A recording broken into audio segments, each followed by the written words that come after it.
Hello and welcome to Pinball Pursuit. I'm Dr. C, obviously just me.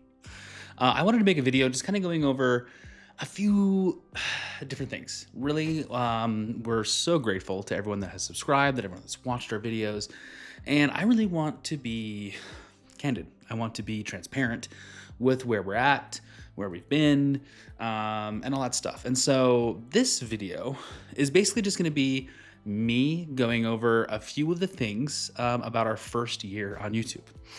We created this channel in December of last year, and we didn't upload anything. We didn't upload until January 2nd. So what I'm going to do here in a minute, I'm going to grab my computer. I'm going to show you all of our analytics from January 1, 2025 until January 1, 2026.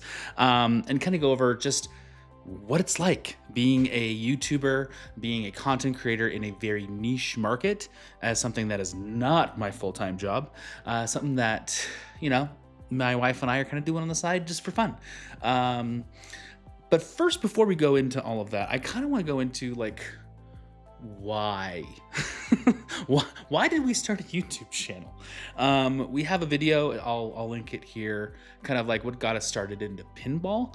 But I kind of don't want to talk about the pinball aspect of our channel with this video. I want to talk about the YouTube channel part of this whole journey of ours. So really what it boils down to is when I got bit, and I got bit hard by the pinball bug.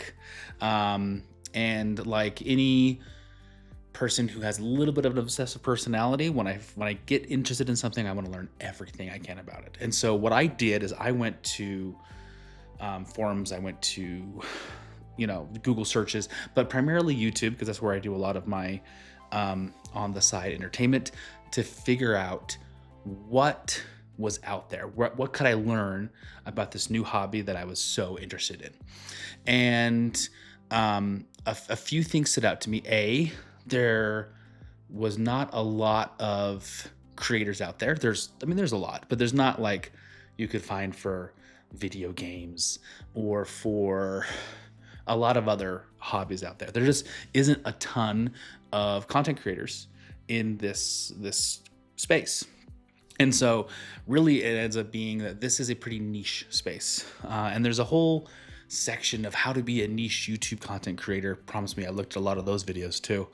But what I saw was when you're looking at a niche, what are the things that you want to look for if you're looking to get into content creation, right? And I wasn't initially going to do content creation. That was never part of the plan. But what I found was when I went to go look for things, I have a specific type of YouTube video that I really enjoy, and that is scripted edutainment type content. Some prime examples of this, Defunctland. If you've never watched Defunctland, he is amazing. He does deep dives into the history of amusement parks and TV shows for kids and all sorts of stuff. It's cool. It's good stuff. Another one is Matt McMuscles. And I'll talk a little bit more about his inspiration here. But I loved his videos. I loved what he was doing with his YouTube channel, where it was highly entertaining, it was scripted, and it was all about disasters in video games and some movies. And that was stuff that I really liked. And so when I went into the YouTube space for pinball, I was looking for content like that was highly scripted, that was edutainment type content. And unless I'm mistaken, there just isn't a lot of it. There's a lot of podcasts, which are great. Everyone loves a podcast. But there wasn't a lot of scripted material. And especially when I wanted to learn something, I learned best from highly scripted, you know, words on the screen type of things. I've always been someone that learns in a more traditional way in that way, right? I like being able to see something, take notes if I need to, have words on screens. There's a reason that I have a PhD and then I went to school for as long as I did.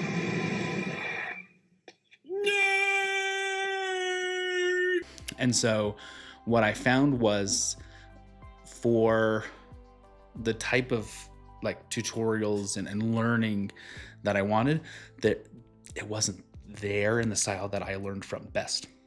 Right. And that's not to knock anyone who's doing tutorials or beginner's guides on anything. They do great content. But I have a hard time following along with someone that just kind of either throws the ball around or tries to explain a game while they're playing it. It just doesn't work for me. And I remember talking to Mrs. J, my wife, about how I was just really struggling with finding the type of content that I wanted to find. And I had the conversation a couple times with her, and she basically said, well, why don't you make that? And I was like, that's funny. But it kind of weighed on me, that there was a market that maybe wasn't being served, that maybe could be served. The other thing that really motivated me was seeing how even some of these smaller creators were getting access to some of the big names in pinball. They were getting invited to go see pinball machines on launch day, right? They were being invited to go to Stern, to Jersey Jack, for these big releases. And they were people with channels that had less than 2,000 subscribers. And those two things, the fact that there were people that were able to get, inside knowledge, inside access without having a ton of subscribers, and the fact that I felt that there was a type of market that was not being served that I wanted, really led me to think more and more about this. Now, I work full-time. My wife works full-time. We just had a kid, right? I don't have a ton of time. So the idea was, okay, what can I do? So I spent our first rental for a pinball machine, which is really what solidified this thing for me, was in October. I got it for my birthday. And we had that machine until November. And so after we returned that machine, I spent basically all of my free time in December learning how to edit videos. I'd never done editing. And one thing that I've told people about this whole endeavor is it's really scratched an itch that I haven't been able to scratch in a long time. As I've said, I'm a scientist. I think I've said that somewhere else. Hurrah for science! Woo! Hurrah for science, woo. No, I can't say I approve of the woo, but the hurrah was quite heartening. But I don't do a ton of the science myself anymore. I lead a team, which is cool. I love being a team leader. I love that aspect of my job. But it means that a lot of the creativity that you do as part of being a scientist, I don't get to do as much. And so what I found that was while I was editing these videos, I was kind of doing this, it was scratching that itch I hadn't had scratched in a while. And I really kind of got hooked on it. I really enjoyed it. So I made a couple of different videos. I wanted to have a few in the bank, and we pressed that upload button on January 2nd of 2025. And the response was really cool initially. So what I'm going to do now is I'm going to move the camera. I'm going to grab my laptop, and I'm just going to kind of go over all the fun analytics. So here we are in front of the computer. When you create a YouTube channel, you'll get this YouTube Studio page. This is where you can see all the things. You can see there's clicks to content, analytics, which we'll go to in a minute. You can see all of your, comments you've ever had on a video over here. All that stuff is over here. Customization, which is how your page looks when you go there. Anyway, this has your latest video and how it's performing. You can see here, we just uploaded our Stranger Things video to YouTube about 2 days ago, and it's done pretty well. 480 views so far, which is above average for us. You can see here it has the last 10 videos we've uploaded and how many views those have gotten in 2 days and 5 hours. So right now this video is performing above average at 480 views in 2 days. We bought our first pinball machine, did a little better. Everything else is done, that was good. So interesting there. And it has obviously just a ton of things you can click on. Analytics, it goes there's so many analytics. We're gonna go over that in just a second. Recent subscribers, a bunch of stuff from YouTube. You can see here, we are part of the YouTube Partner Program. Kind of cool. Don't read too much into it. It's not that big a deal. I'll go over here to this earn thing. Again, just want to be transparent. We are a YouTube partner. Now, there are 2 levels of being a YouTube partner. There's what I call level 1 monetization or level 1 partner and a level 2. Level 1 means that people can give you money, basically. It's user-supported monetization. So we have supers turned on. That's just like a thing that you can click on and say, hey, I like your videos. I'm going to give you a buck, $5, whatever. So that's one thing, kind of a cool little feature that YouTube added for people that want to use it. We don't push it because I think it's kind of, I don't know, it feels weird. The second thing is when you actually get watch time revenue from ads, right? So the first part of the equation, which is the level 1 where users can give you money, the threshold for that is 500 subscribers and 3,000 watch time hours.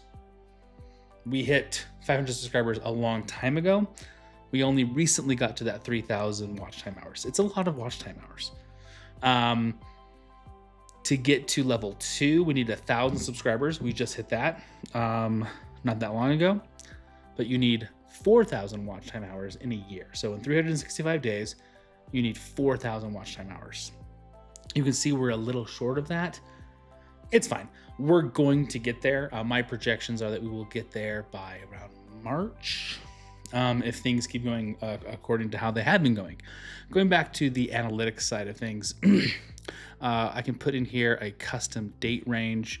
So I'll just go here on 1/1/2025, and right here I'll put this to 1/1/2026. So this is our first year. Our first video was uploaded on the 2nd. You can see here. We actually uploaded a couple of different videos. Let me see here. Yeah, there you can see there's a couple of different videos that we uploaded on that very first week. January 3rd is actually when we started uploading. But we have gotten a total of 50,000.7 views, which I think is pretty good for being a small niche. Our watch time has been 3.4 thousand and 1.1 thousand subscribers in that time. Pretty proud of that. So you can see here that our views started off really, really big. I think YouTube really tries to push a new content creator into getting excited to keep going. And then we kind of died off for a bit. Had a couple of videos, did okay. And then we had a big kind of pickup in things. You can really see that in the watch time hours, where starting in May with a particular video we'll talk about, we started to get a lot more consistent watch time hours from our videos. You can see that our top content in this time period, Jaws. Holy cow. For those that are wondering if Jaws is going to end up being an all-time great in the pinball community, it is. According to this video, it just is a killer. Jurassic Park, which is one of our very first videos that we put up there, also doing great. Godzilla, which came a few months after Jaws, also doing great. You can see that all of our top videos, I tried making some shorts, they didn't work great, are all of our tutorials. With one exception being, we do have 1,000 views on our Jaws pinball review. So you can see here, we're in the thousands of views for all these top videos, which is really great. They're all the tutorials, which kind of like I said before, is the more scripted stuff that I was looking for. So it's really validating that is the case. I'll go over here into specific content. You can get from that custom range. This has a little bit different view count, but we had 555.8 thousand impressions. What that means is that is how many times that our thumbnail was shown to somebody with the option to click it. What that means is we have a 5.1% click-through rate. And from what I understand, if you're below 2%, you're not doing great. If you're anywhere between 3 and 6, you're doing pretty good. If you're in the 10% range, you were doing amazing, like unheard of amazing. So 5.1%, we're pretty happy with that. Most of our videos are shorter, so our average view time being 4.5 minutes ish. Not bad. This has some key moments that you can look at. So this is intros. So what YouTube says is, it says, okay, you have your first 30 seconds of the video. That's when people either click off or click or don't. So these videos here have above average. Average is about 50%, where people stay and they continue watching. So really happy about that. These ones have below the average. A lot of them are clips. Some of them are reviews, which is fine. Here's an interesting thing that I always find kind of exciting. It's how people find our videos. You can see that most is just browsing. Really happy to see that 28.5% of our views come from people searching for the content we're making. Those are almost entirely our tutorials. Somebody types into the search bar, hey, I'm looking for a Jaws pinball tutorial. Our video comes up, they click on it. So this is huge. Suggested videos, that's stuff that comes at the end screen or whatever. External sources, we do post to Instagram. I tend to post to Reddit. And a few other places. This could be Google searches, people searching on Google for tutorial and they find our video. Channel pages is people who go directly to our channel and they click on something, and then other is just other. What's interesting is you can look at the external. A lot of it is, like I said, Google search. A lot comes from Reddit. Some comes from YouTube. I don't know why that's considered external. It's kind of weird.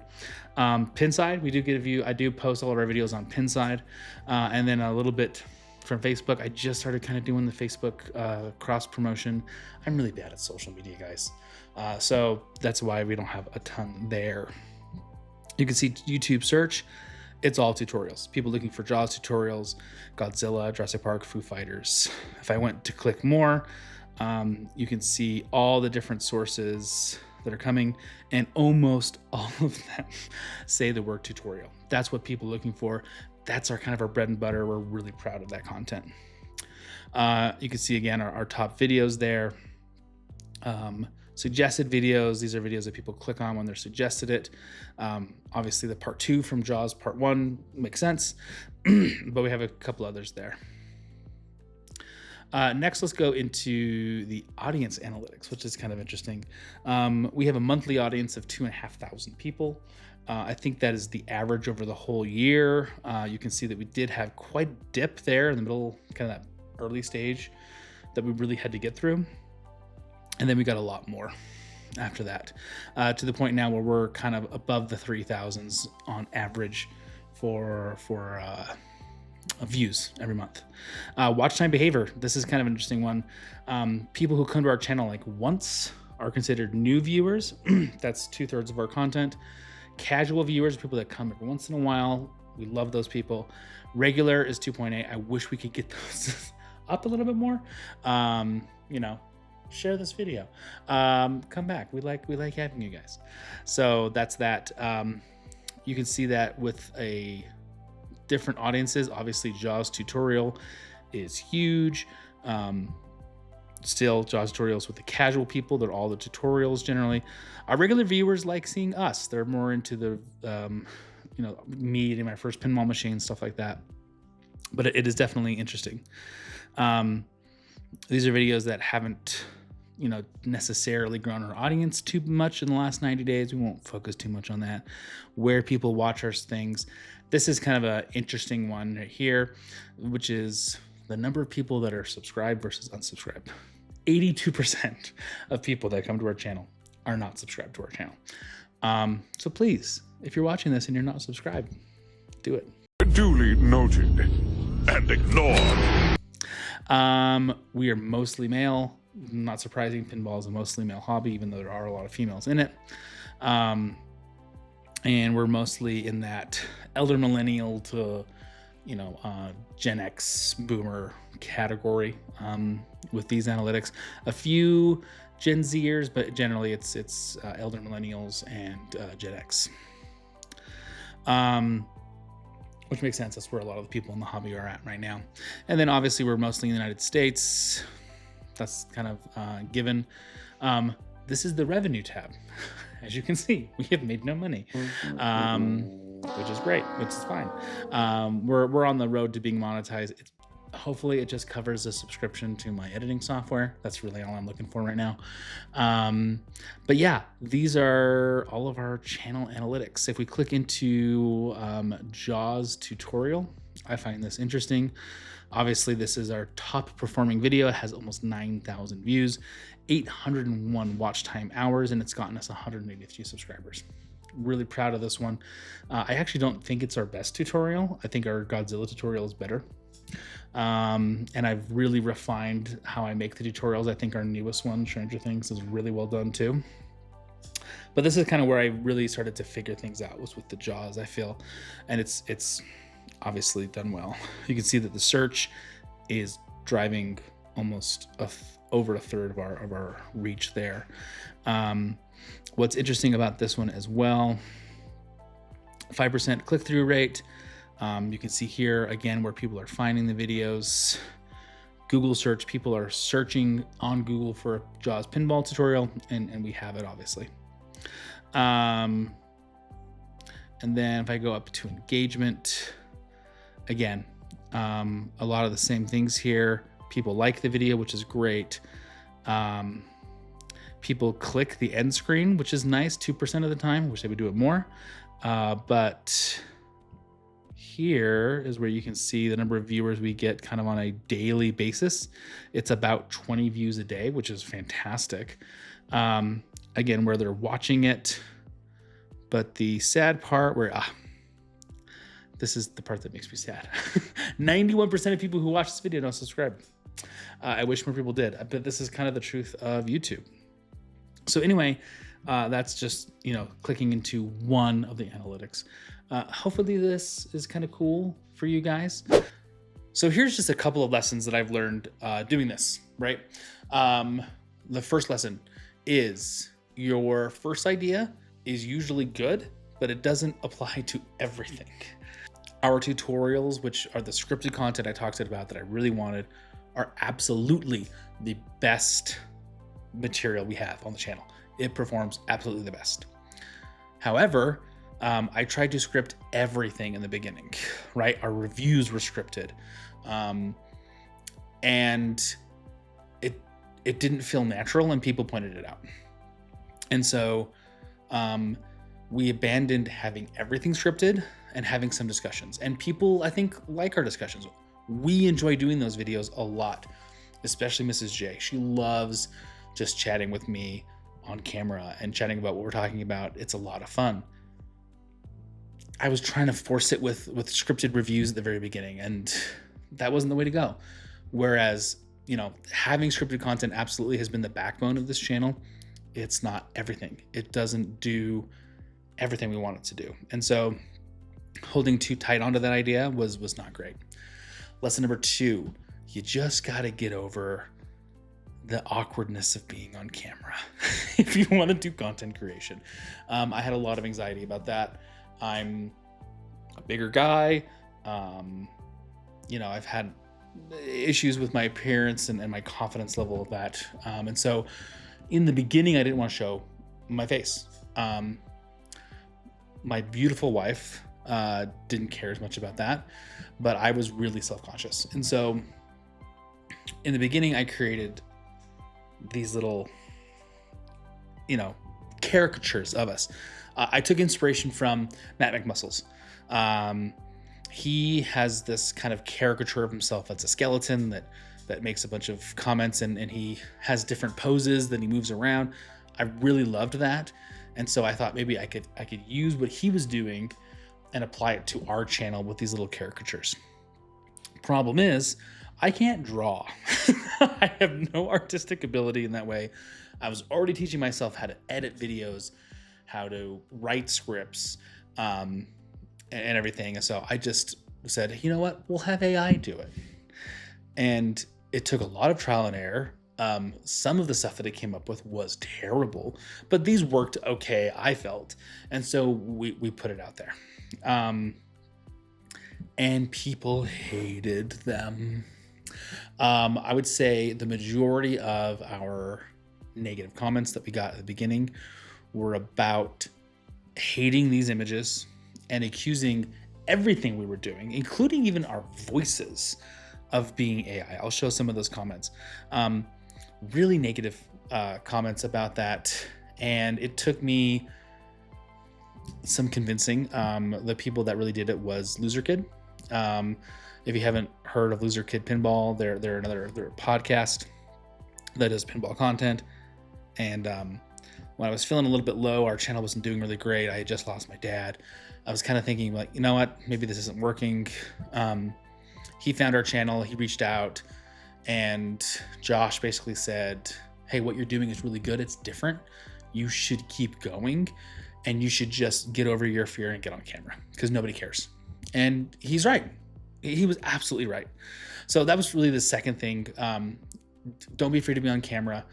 So we ditched the AI people. I've been thinking about changing all of our thumbnails that use them to get rid of them. Haven't done it quite yet, but that's why they're gone. And now we use real pictures of us. We still do the voiceovers, obviously, for our scripted content, but that's why that's gone. Lesson number 3, don't pay attention to all the negative people. There are a lot of jerks. There are a lot of gatekeepers. There are just a lot of people who don't have your best interests at heart. And they're gonna be the minority, but they're gonna be a lot louder than they should be in your own head. Take, for example, this comment. We don't want noobs teaching noobs, and why don't we just leave this to the good content creators? That was a hurtful comment. It's not great, and it's really elitist in my opinion. We ignored this comment, but it still hurt. And when we were early on, if we had kind of succumbed to some of those early negative comments, we wouldn't still be doing it. So like I said, the third thing I've learned is have a tough skin. People are not gonna love you, especially with the anonymity of the internet. They're gonna attack you a little bit. And we've gotten a lot of those negative comments. I'll just flash a few of them here, but those are the minority. And the more that we've done this, we found that the more positivity we've gotten. Lesson number 4 is the opposite of lesson number 3. Pay attention to the positive people in your community. We've had so many nice comments. It's been great. We've had joking comments from some of the creators of these games, which has been fun to kind of have that interaction with the community. It's been so good to get such glowing praise and to see people who have the same thought as me, which is these types of tutorials are exactly what we want. And then for the good comments on like our reviews, it's, hey, we like you guys. We think you're fun. I think we're fun. And so we've really enjoyed that. Let's wrap this all up. Been too long of a video. These are all the analytics. This is all of the lessons, you could say, that I've learned doing this for a year. And I look forward to doing it some more. If you have suggestions, if you have critiques, if you've got things you'd like to see us do more of, let us know. We're always looking to improve. And if this is something that you like, let us know that too. And just thanks. Thanks for paying attention. Thanks for watching. Thanks for all the positivity. And until next time, keep flipping.